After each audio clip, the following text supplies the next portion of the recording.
Okay, welcome back to another very short English lesson.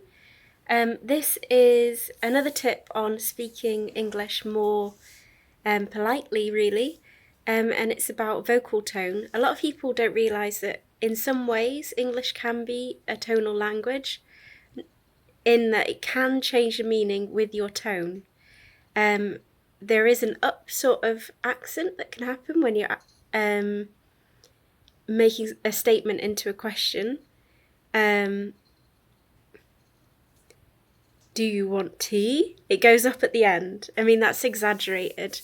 But there is an uptone to the end of often when you're asking questions. It would sound very strange if you didn't have that uptone.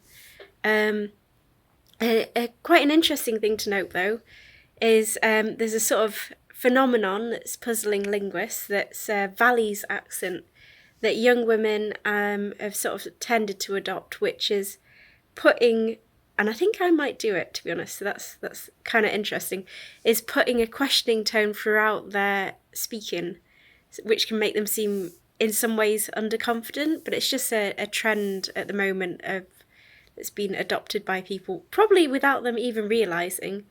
But it is something to notice, is your tone, because if you don't use them, your language will seem more robotic.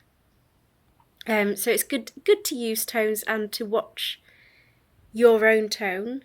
A really good way of practicing this, or like learning about it more, is to listen to like theatrical monologues, and notice how the tone of the actor is changing with them.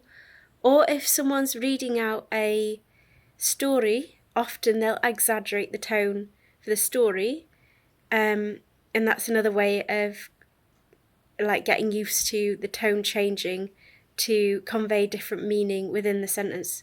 I'm sure this happens in other languages, but some speakers, I think, need to be reminded of this, because maybe they're used to tones being used for completely different purposes. So, and they think that they have to, because English is non-tonal in their eyes, they need to speak English in a completely flat manner, which isn't true. It's just an added complication, unfortunately. Anyway, I hope that's helpful, or maybe it's not, but it's at least a starting point to realise something that you might need to look into. Anyway, there we go. Bye for now.